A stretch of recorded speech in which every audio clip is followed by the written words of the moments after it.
Sorry if I'm a little dark. Lighting is kind of off in my room. It's a little cloudy outside, but in any event, what's going on? This is episode 4. I can't even believe I'm 4 episodes deep. um, why I hate Giannis, man? Why I hate Giannis?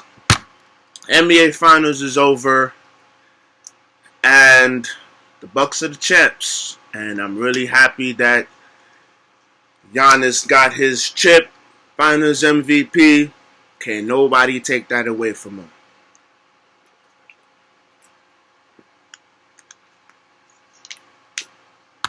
I'm trying to figure out where did this Giannis hate come from. We're not going to stay too long on this, but where did this hate come from? Where did it come from? I've seen people say this man doesn't have skills. I've seen people say this man can't play ball. I've seen people say all type of stupidness. And it's like, where are you getting this from? Who said he can't play? Who said he has no skill? And it's all predicated on the ability that he does not have, which is to shoot the ball. Like, he's not a great shooter.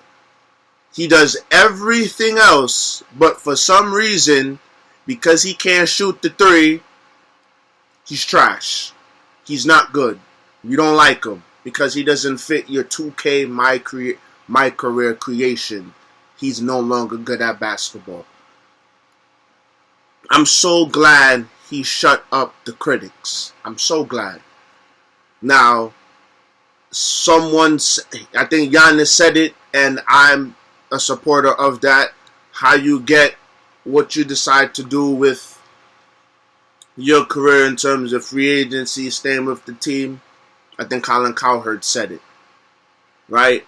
I'm going to watch either way. I watch LeBron go to Miami just the same way I watch Kobe stay in LA, Duncan stay in San Antonio, Dirk stay in Dallas, Giannis in Milwaukee. I'm going to watch either way. I'm a fan of the game. But there's something about Giannis saying, yo, this is my city. There's something about that I know resonates with fans across the globe. Like, he stayed home. I was drafted here. I developed. I got better. I'm the MVP, Defensive Player of the Year. Jalen Rose said it. He didn't leave any question marks about the organization. He resigned immediately. There were no, maybe he stayed, maybe he not, maybe he'll leave, maybe he'll go. Nah. He stayed. It took the pressure off everybody.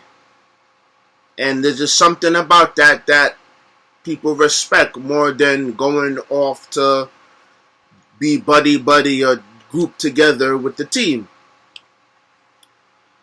But I don't know where this Giannis hate is coming from or came from.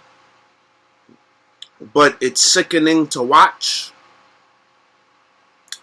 And this is why I say you can't trust ESPN and even FS1 and other of these sports media outlets or personalities because they have an agenda.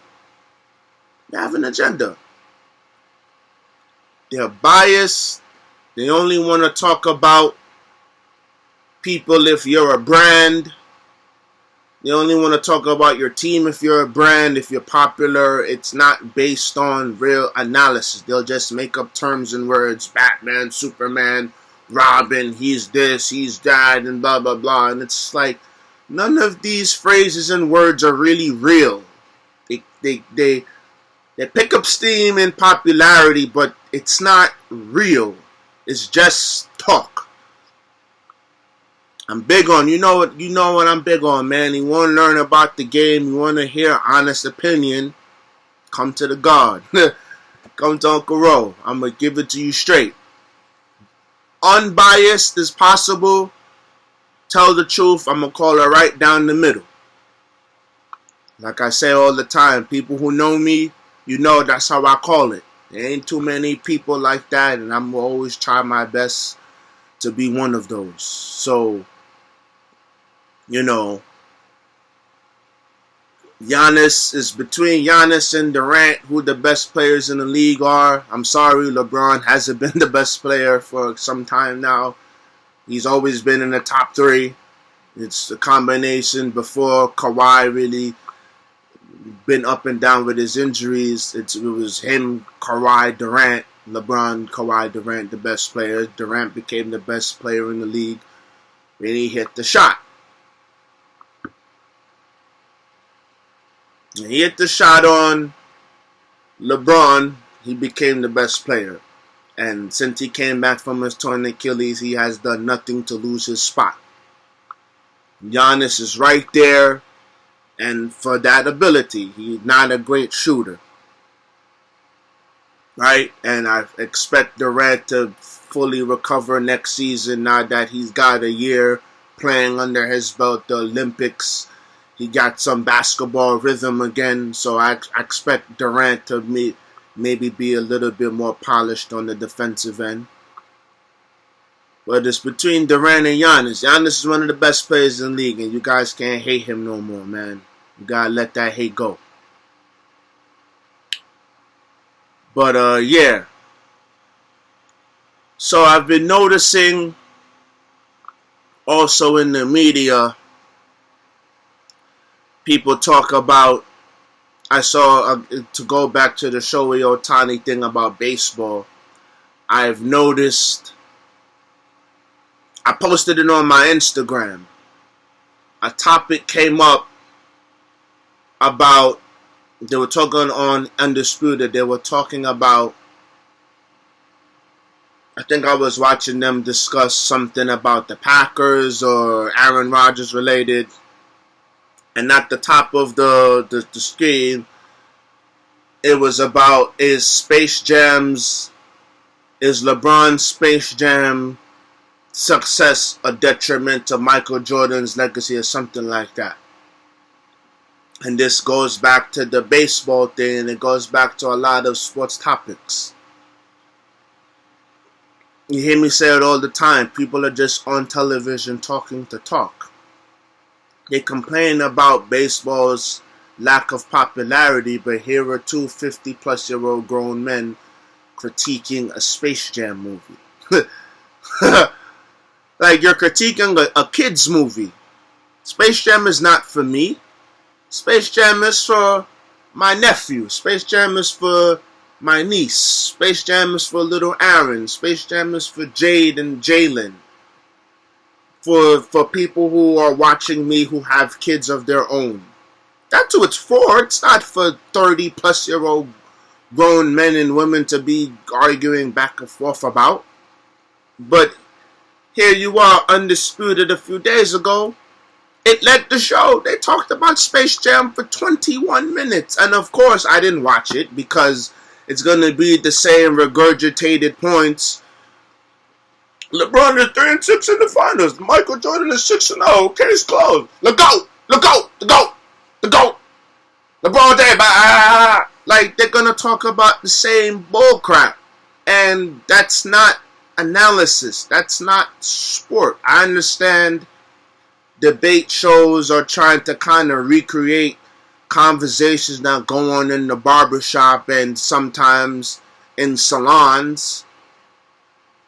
But if anybody who's been to a barbershop, people know niggas in the barbershop chat foolishness too. Majority of barbershop talk is bullcrap. Y'all know this, I know this. Like, majority of barbershop talk is bullcrap. So it's like, for you to now just come on television and debate anything, it's just like, people don't want to hear that. People don't want to hear that. Y'all are arguing about Space Jam and LeBron's and Jordan's legacy tied to Space Jam and things of that nature. And it's like, yo, baseball is going on. Okay, you don't want to talk about Shohei Ohtani. He has a language barrier. Cool. What about Vladimir Guerrero, a black player? What about Fernando Tatis Jr., a black player? Both of them, their fathers have played baseball. Fernando Tatis earlier this year, to the date and maybe to the day, did the same thing his father, or did similar things his father did 20-something years ago. His father hit 2 grand slams in the same inning. Years later, his son hit 2 home runs in the same inning, or 2 home runs in that day. Vladimir Guerrero Jr., his dad, Vladimir Guerrero, who played for the Montreal Expos and the Anaheim Angels, won an MVP, won a home run derby, Hall of Fame player. His son, Vladimir Guerrero Jr., is killing. All-Star MVP. I'm pretty sure he performed well in the home run derby, and he's at the top of the leaderboard, near the top of the leaderboard for AL MVP on the Toronto Blue Jays. You could be talking about the Mets. They're number 1 in the NL East. First Take is based in New York. Stephen A. is a New Yorker. Max Kellerman is a New Yorker. You could be talking about the Yankees' up and down season. You could be talking about the Nets' success so far. But instead, you'd rather talk about Aaron Rodgers. You'd rather talk about LeBron James in Space Jam. You'd rather talk about Kevin Durant joking around with Bam Adebayo about checking the ball after a shot. They were joking, you idiots. He was joking. This is not a debate topic. He was joking. But because you're boring, because you've gotten rid of all great ESPN journalists and personalities, you ain't got nothing to talk about. You let go of Carrie Champion, you let go of Maria Taylor, you let go of Jamel Hill, you let go of Michael Smith. I don't see Howard Bryant on ESPN no more. What happened to Scoop Jackson? These are all black people that I've named. You've just let go of these people. These people don't appear anymore because you just have Stephen A. like a puppet just dancing. Now he has his own Stephen A's world. Like, we need to see more of Stephen A. It's chat foolishness. Like, you're a poor network whose ratings are going down, who think because you prop up Magic Johnson's obvious tweeting ass. Magic Johnson says some of the most obvious and stupidest tweets I've ever seen in my life from Magic Johnson. And big up to Magic, whatever. But you think because you prop up Magic Johnson every once in a while on television, every once in a while you'll have Kevin Hart, a comedian, your ratings are going to go up? No. Your show and your network stink. You have no credibility. You have guys like Kendrick Perkins on here chatting like he was a good basketball player. Let's go to Kendrick Perkins for a minute. I've known Kendrick Perkins was not good for television when him and the Celtics minus Ray Allen came on Area 21. I don't know if you guys remember that episode years ago. And the Celtics team, they were talking about Ray Allen, and Kendrick Perkins had the nerve and audacity to say that Ray Allen owed the Celtics an apology. Ray Allen should humble himself and come to them to say sorry or apologize. And I'm saying to myself, after the Celtics won the championship in 2008 against my Lakers, right? Ray Allen was on the trading block every season after that. He just won a championship. Ray Allen became on the trading block every single season after that, including the year that they went to the finals again. You expect Ray Allen to have any type of loyalty to Boston when he became on the he was the subject of trade rumors every year after that?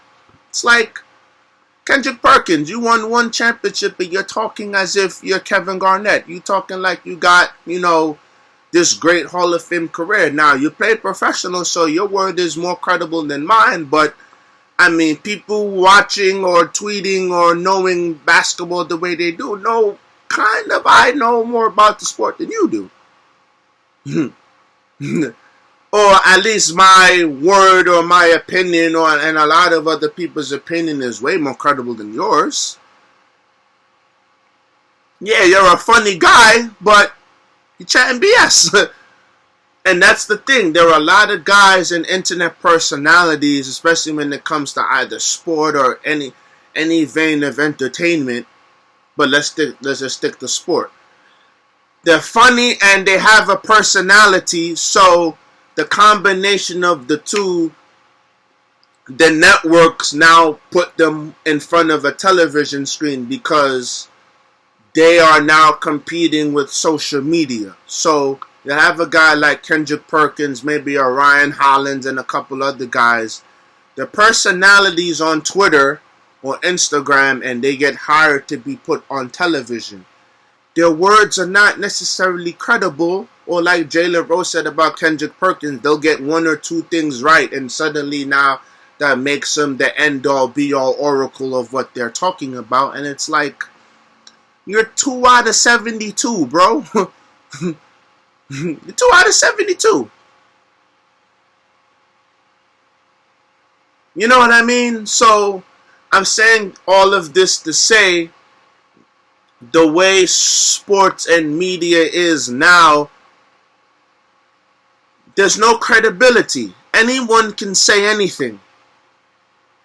There's no real vetting process anymore. There's no real lending itself to being factual or accurate, or even if I disagree with what someone said, it's articulated well, it makes sense.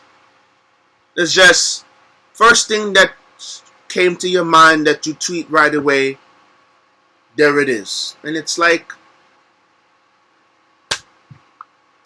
people watching and reading are not going to really respect it.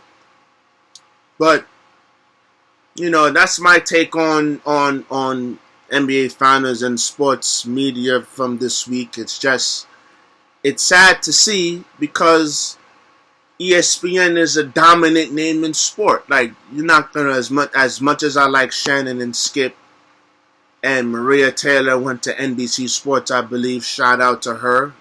Nothing but the best. ESPN, you wet the bed with that one.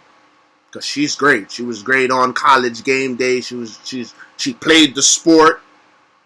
Right? You can't get a better combination. But yeah, it's like you're losing your as much as I like FS1 and NBC Sports is a thing. And maybe Yahoo Sports is on the come up, and you have Bleacher Report, and you have all these other websites. ESPN is the dominant name. ESPN is like the McDonald's of the sport. But when you have these analysts come on television and say these flagrantly stupid things, it's like you have no credibility. But it is what it is, man. This week, I haven't really been catching up on things. I wanted to record sometime this week. I wanted to record Thursday night, but A, I was a little tired, and B, Thursday kind of got a little, I don't want to say hectic, but I had to kind of like be on point. I kind of had to be sharp. I couldn't necessarily have the time to like record, stop, pause, and do all of that. So I didn't record Thursday night. I want to go back to a conversation or a popular meme that went on last week. I was having a conversation with one of my homegirls. And it was about this thing that, what is one thing that men wanted to say to women that we don't understand, something like that. And one of them was, men said they don't know what they want to eat either. And I wanted to address that Thursday, but I'll address it. I know it's past, but it's an important conversation. because I was talking to the good bishop a couple weeks ago too about it. I will concede or grant the concession men don't know what we want to eat too. I'll grant that. That comes with an asterisk or a caveat, and here's why. If I'm wrong, ladies or men who are watching this, let me know in the comment section or Instagram me, text me, whatever. But let's go with that premise. Men don't know what they want to eat, right?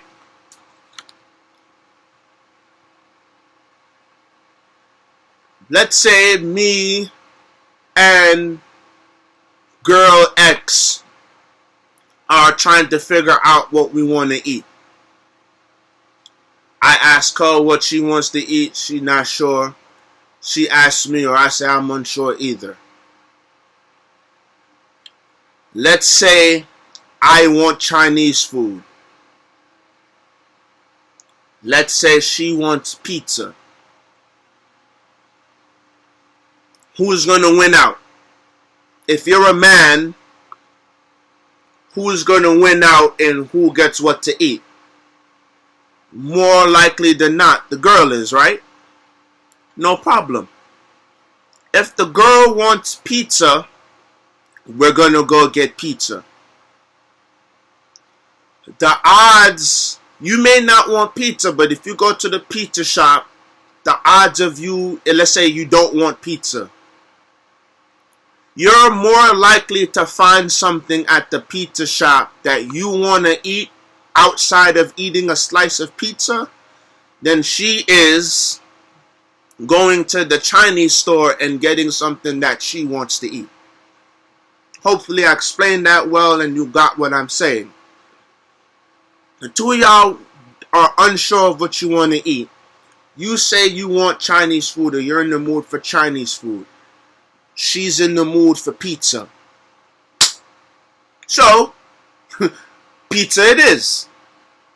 You have no problem with her choice in getting pizza. You get to the pizza shop, let's say you get a beef patty with cheese. You get a cannoli or you get a calzone. She wants a slice of pizza. She wants a few slices of pizza, maybe a whole goddamn pie. You don't want pizza, but because she wants pizza, you'll go along with it and you'll find something to eat at the pizza shop. Am I lying or am I lying? If you guys up and went and got Chinese food what you wanted, what are the odds of her getting something at the Chinese store that she wants because you want Chinese food? What are the odds? She's not in the mood for Chinese. She wants pizza. She made the concession to you. Okay, fine, we'll get Chinese. What are the odds of her getting something at the Chinese store that she wants compared to you getting something at the pizza shop that you'll eat? What are the odds? That's not saying that by the time the guy gets to the pizza shop, he may be in the mood for pizza. That's not saying that if she goes to the Chinese store with you to order something, she won't be in the mood for Chinese food. It will happen. No absolutes. But I'm saying this to say that a lot of people online don't understand. Like, they fight these differences between men and women, and again, reading Jordan Peterson's book, ain't much real difference between us, but the extremes kind of play out. This is kind of one of those extremes that the internet kind of doesn't understand. Men are willing to make far more concessions for their mate in order to keep the peace and to keep things going along than the other way around. That's not to say women won't make concessions for their guy, but what's the guy's job? Protect, provide, keep peace, have some type of stability, order in the crib or between their relationships. So the guy is far more willing to concede to what or yield to what the woman wants than the woman. And there's nothing wrong with that. So I just found that example of the food thing to be an interesting topic, because I kind of see the fight play on all the time, and I've said it years ago, it's just a stupid effing fight. There's no competition between us. We're not the same. We're not built to be the same. And it's just an annoying conversation. Let's further this conversation, right? As I said, I've been reading Jordan Peterson's book, 12 Rules for Life. I'm on chapter 2. And he's talking about why order is historically known as being masculine and chaos is historically known to be feminine. He brings the Bible into it, and he brings some type of spirituality into it, and he references Genesis. He references the first few chapters, maybe Genesis 1 to 3. And it makes sense why chaos should be feminine, because that is where creation, life starts. Women create life, so it's only natural that because they generate and create life, that's kind of like where chaos formed. Let me see if I pulled it up, right? Chaos and order are fundamental elements because every lived... I'm sorry, that's the wrong...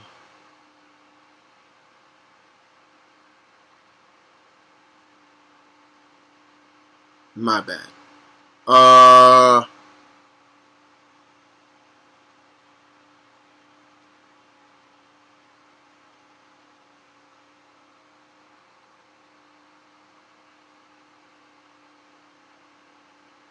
Okay, so chaos is also the formless potential from which the God of Genesis called forth order using language at the beginning of time. It is the same potential from which we, made in their image, call forth the novel and ever-changing moments of our lives. And chaos is freedom, and dreadful freedom too. Order, by contrast, is explored territory.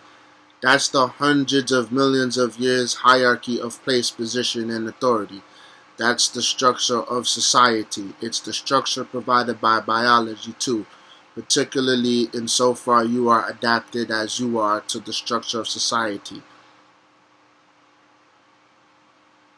Order is tribe, religion, hearth, home, health, home, country. It's warm, secure living, where the fireplace glows and the children play. It's the flag of the nation. It's the value of currency. What else?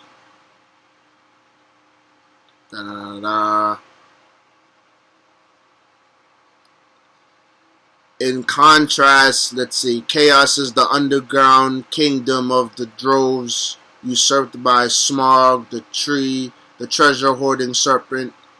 Chaos is the deep ocean bottom to which Pinocchio voyaged to rescue his father from Monstro, whale and fire-breathing dragon. That journey into darkness and rescue is the most difficult thing a puppet must do if he wants to be real. If he wants to extract himself from the temptations of deceit and acting in victimization and impulsive pleasure and totalitarian subjugation, if he wants to take his place as a genuine being in the world. Order is stability of your marriage. It is Be trusted by the traditions of the past and by your expectations, grounded often invisibly in those traditions. Chaos is that stability crumbling under your feet when you discover your partner's infidelity. So that kind of makes sense, right? Because a woman can give life, it's only natural that chaos comes from that. And not in a bad way. It's just chaos is, like they say, unknown territory. You don't know. You're unsure.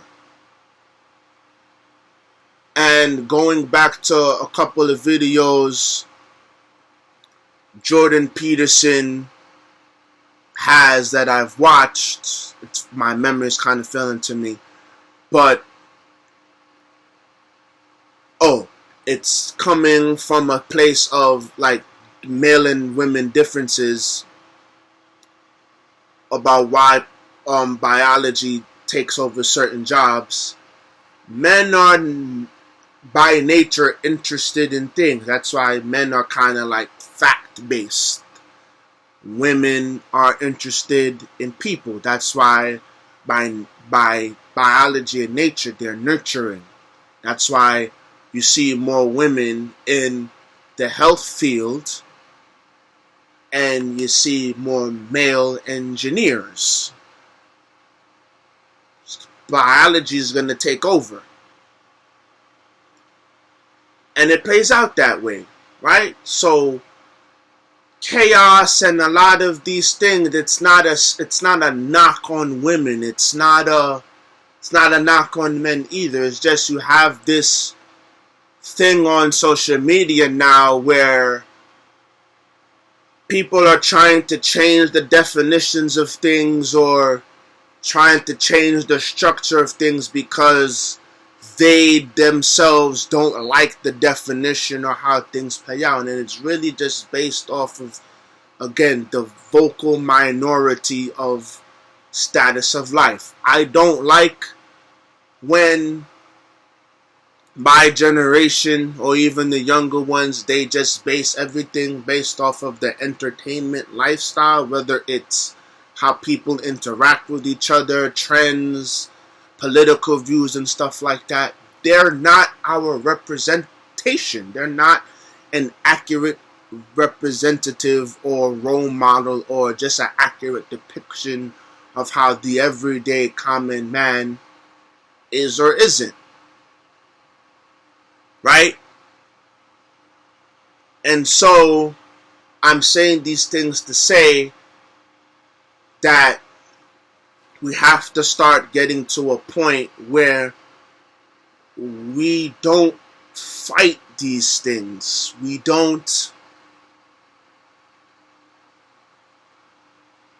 try to change the definitions, or we don't try to change the biology of things, or try to change things how things are because we don't like it. I see this word patriarchy come in all the time, and it's the most annoying word I've ever heard. Between patriarchy and gaslighting, two words that the internet just, you learn the definition of the word, or it's a popular word, and all of a sudden it's in every bloody conversation. It's like, I don't know. I don't even know if I properly described what I was talking about accurately. It's just an interesting conversation that I hear, man, or have to read, and it bothers me because people younger than me watch and listen to this, or not necessarily me, but they read these things and they're getting influenced by these things, and you're seeing a trend of just pure stupidity and foolishness. It's not really based on anything. It's just, we claim the rules don't matter, and if we don't like it, we'll change it to something to fit us instead of data and statistics and research that has been taking over time. And I don't know what we're supposed to do with this. I don't know. I really don't.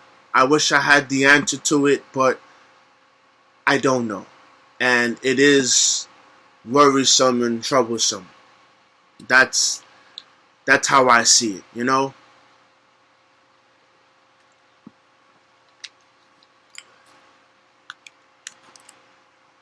I want to talk about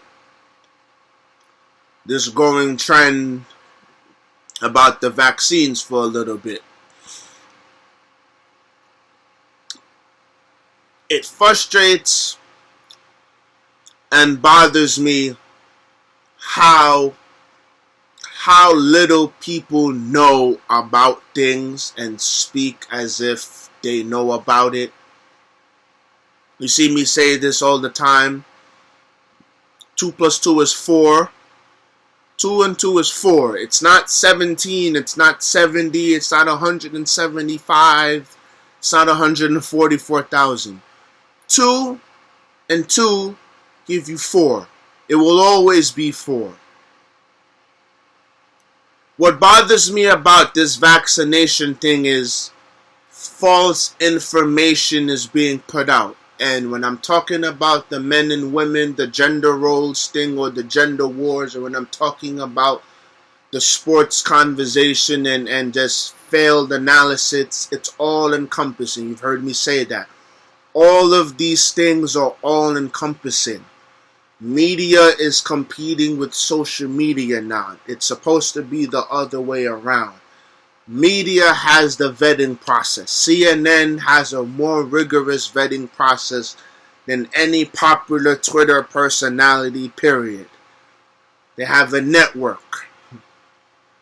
And so when I'm hearing this talk about vaccines, it's like, guys, you're not a scientist. You are not a doctor. You have no professional training whatsoever in this field. You did not go to school for that.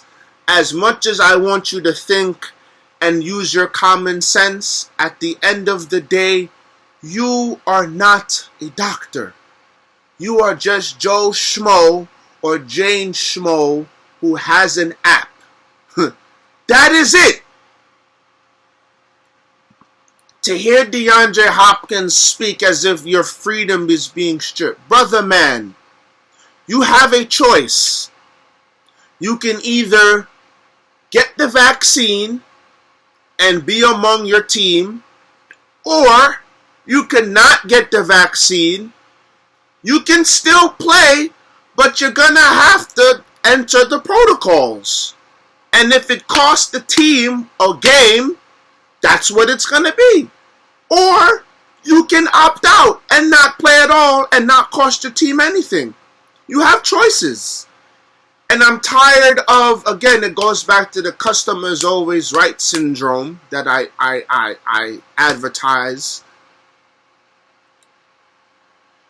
I'm tired of the fan or the everyday common man acting as if the corporations or these big companies are just these big mean oppressors. Like, businesses have rights too. You're not the only one who has rights because you're the customer. The NFL has every right to protect themselves and to make the league go on. They have every right. They want to have fans back in the stadiums. They want to have the season carried out with as least hiccups as possible. Getting the vaccine is part of that. To all the people who are fighting getting the vaccination, like D-Hop, brother man, you couldn't attend Clemson without your shots and vaccinations being up to date. No one reading or watching this could go to elementary, middle school, high school, or college without your shots and vaccinations being up to date. Nobody. Even if you are homeschooled, I don't know how homeschooling is, but I'm pretty sure even if you are homeschooled, if you're going to be among people, or not even homeschool, let's say daycare, you had to have shots. You had to have certain vaccinations to be among people. So this notion that these companies and corporations are forcing you to get vaccinated, no, you ain't got to do nothing. But just know that the overwhelming data of people who are hospitalized are unvaccinated. How do you think we've survived millennia or century after century? How do you think? Why do you think we don't have certain diseases just widespread? Vaccinations. And I saw a popular tweet or meme, and it's the truth. You make millions of dollars a year. You have the research and the resources to get medical opinions, sound medical opinions, second and third opinions. And you would listen to the dummy on Facebook who's not a doctor over people who are scientists and who are professions in this field. That is who you'll listen to. I'm sorry, brother X and brother this and brother that. You're not a doctor, brother. You're not a doctor. This notion that these corporations or these companies are just out to get people. I understand the history of America, and black people have every right to not trust, I guess, white people, if you want to say that, or corporation. And it's like, some of y'all logic is just being ridiculous, and it has to be said. And I don't like this growing trend of black people who look like me and you, who have a platform, who have a certain status, who have especially financial status, or a fucking blue check next to their name. Sorry, aunties and uncles who heard me curse. I said I was going to try to stop cursing, but it had to be said. I'm tired of the blue check next to their name being some type of status symbol or some type of credibility symbol as to why black people should listen to you, because you can repeat history. You're preying on black people's fears and paranoia, and it needs to stop. It needs to stop. You have an obligation to tell the truth and let people decide for themselves what they want to do with information given. If people don't want to get vaccinated, fine. But to act like, Shannon Sharp said it on FS1, and I love the analogy. He said, people are allergic to aspirin. Does that mean I'm supposed to recall all aspirin being made? I've taken aspirin or Excedrin or ibuprofen before for a headache, and the headache has not went away. I've taken ibuprofen, Advil, whatever case may be, and I've woken up with a headache again. Am I supposed to then recall all aspirin and ibuprofen from the shelves because Roshan had a not so good experience with it? I use the analogy of avocados and weed when it was a growing trend on Facebook, right? Big cannabis user and supporter. There are people who, I'm not a fan of avocados like that. I'll eat them, but it's not something that, or pear as they say, right? I'm not a big fan of it. But because I'm not a big fan of it, I'm not going to call for its banishment or I'm not going to call for the ban of avocados because I don't like it. You have the right and freedom to eat avocados. I just don't like it. I'll give you a better example. I'm allergic to cashews. That does not mean because I have a bad experience with cashews that I'm going to suddenly say, well, cashews are not good for you. they're bad for people. I've had a bad reaction to it, and I'm sure other people are having a bad reaction to it, so I'm going to protest in the street. Let's get rid of cashews. No, people are allergic to cashews. People are allergic to penicillin. Am I supposed to stop letting that be a thing for people? No. And I've said it before to people in conversation. What did you expect? People didn't want to stay inside. You guys were determined day in, day out to be stupid, hard-headed, stubborn assholes to fight going outside. You were determined. You were headstrong on going outside and living this life that the celebrities are living because you couldn't control your ass and just stay inside and be bored a little bit. It's alright to be bored. It's alright to relax your ass and not do anything. But you had to keep up with everyone else. You couldn't stay inside. You couldn't just sit still. And you were determined, no matter what, by hook or crook, to go outside. You were determined. Well, what do you think Moderna and Pfizer and all these other companies were going to do? They were going to speed up their process because they realized they couldn't take the necessary time to go through the trials and errors of the vaccine. They had to speed certain stuff up, which is understood. And the vaccines are still effective. They're 90+% effective. But with that, it's going to come with trial and error. It's going to come. So, people are going to get vaccinated, and there is a possibility that you may still catch COVID. The companies are not out to get people. The companies are not out to kill or inject people. Some of y'all conspiracy theories, or some of you conspiracy theorists, are the dumbest people on the face of the earth. I have to say it. Y'all are putting 2 and 2 together, and it's giving you 16 and 24, and it's giving you everything but 4. And y'all are trying to be conspiracy theorists, to be contrarians, and it's just, maybe I'm all over the place with this, but it's annoying to read and see. It's like y'all are not that smart.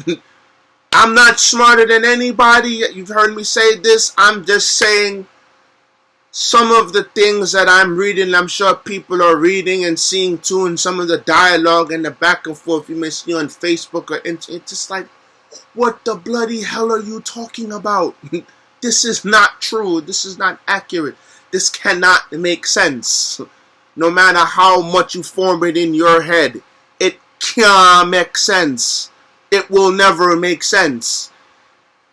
And I'm not liking the fact that we're fighting to be ignorant, or we're fighting to be wrong because of freedom. You have an obligation. I've said it before and I say it again. You have an obligation as a human being to speak clearly and to make sense when you speak. We can disagree, but what you're saying has to have logical consistency. This plus this gives you this. And even if I disagree, I can see where you're going with your statement. So these conspiracy theories and these stupid analysis that you're seeing from people in all veins of entertainment, it's off. And I guess, again, part of why this channel or this page and this dialogue that I'm having with you guys is important, because it's important for accurate information, truth, unbiased information to be told. It's important because people are being misinformed all across the globe, but especially my generation, because we have a mistrust.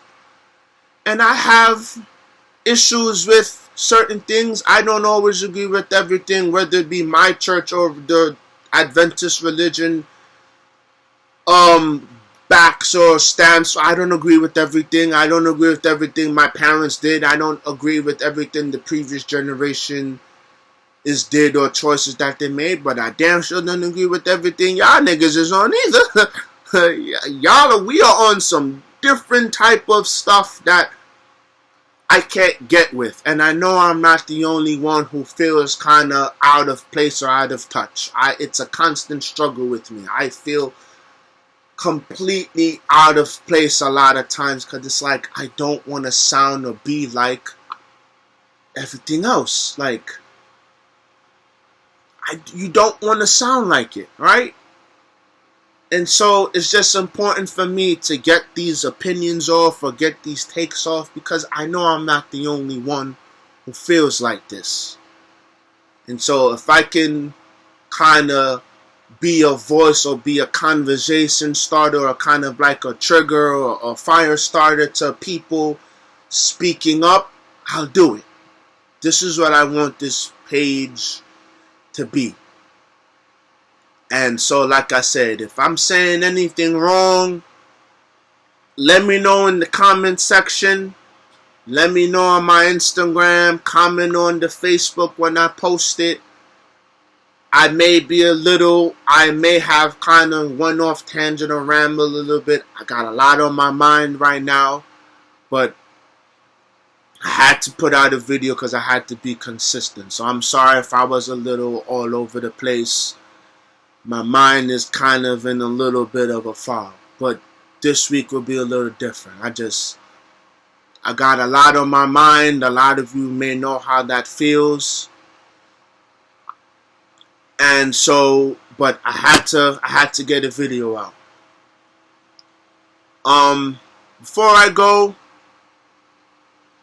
I want to say I want to wish everyone a good week. Like me, if you're like me and you got a lot on your mind is a little foggy. I hope the cobwebs and the fog and the hamster wheel that may be our minds may clear. I hope we all get the answers that we want and are looking for. I hope we get the things that we need. I've seen a meme going around, and it's something that I definitely relate to. Ask for things money can't buy. I need some bread, or we are in need of. I see the meme float around that, deep down something, but really I'm in need of $1 million, whatever the meme is, right? I'm sure I can relate to that 100%. But like I said, I ask for things money can't buy. And I'm pretty sure a lot of us are feeling the same way too. And so I hope that a lot of us can get the answers to those questions or the answer to those prayers in whatever shape or form, even if it's not a direct answer. It's a light at the end of the tunnel. You can see it, you can feel it. I hope you can feel it, not just see it or not just hope for it. I hope you can feel it, right? And yeah, I don't got much else to say for now. This week, like I said, this week was kind of, I didn't really pay attention to a lot of stuff. My mind was kind of all over the place, so that's why I can even tell in the video I'm kind of like up and down and all around. I got a lot on the mind. Maybe it's internal pressure. Maybe I'm too hard on myself. Maybe I haven't given myself the patience, but it is what it is, right? It's going to go out. This is all part of the process and the journey. One thing I love about Joe Budden's podcast and a lot of other podcasts is like you can kind of tell this wasn't the best episode or this wasn't what you'd hope the episode to be, but you kind of put it out there because you're being raw, you're being real, you're being upfront, and that's what this channel is about, just being raw and upfront. Some days you ain't just gonna have it. Michael Jordan had plenty games where it wasn't his best. Kobe, Giannis, LeBron, all of them. Maybe today isn't one of my best ones, but I had to put an episode out there, right? So like I said, I hope everyone has a good week. I planned on doing some other things, but I'll leave on that note. Hopefully Thursday when I'm at work I can record and my mind will be a lot less distracted. But like I said, I'm reading Jordan Peterson's 12 Rules for Life. Check out some of his videos on YouTube. And one other thing, I see this stupid little Kevin Samuels petition. You do realize you're kind of proving his point by doing this, right? Ladies, I hope you do know that you're kind of proving his point. Because I watch his videos. He's not disrespecting women. He's not degrading women. He's not calling and promoting the violence of women. I watch the videos. I watch full-length interviews and videos. Some of the videos that he'll post, they're 2 hours long. A lot of the interviews he has are 20 minutes, 15. Like I said, I wouldn't say or go about doing things a lot of the ways or some of the ways he does them. But he says he matches energy. So if you come in hostile, he's going to match it right back. I kind of agree with it. He's not disrespecting women in any which way, shape, or form. And it just goes to show you guys are reactionary to clips and not the whole thing. Because on the internet, context is a foreign word. Reading comprehension and context clues and things of that nature, reading between the lines is a lost art, but that's a whole other subject for another time. But y'all are kind of proving his point about this. So I just want you to keep that in mind. You're kind of proving Kevin Samuels' point. Knock it off. And before I go, I'm sorry aunties and uncles who will hear this. Again, I'm trying not to curse, but this has to be said. Justin LaBoy, fuck you! You are the worst thing to happen to the internet, my brother. You're a pandering little cunt, and I wish you off the internet. You are bad. You are a terrible person. I'm tired of seeing your dumbass memes. Like, I'm tired of seeing you, and I'm tired of seeing your pandering ass on these platforms. You are a terrible human being. You are a pandering cunt. And hey, you're making money, you're living your best life, whatever. Cool. You're in a better position than me. Cool. You are a jackass and you are bad for the internet. Alright? That's all I got to say. Have a good week.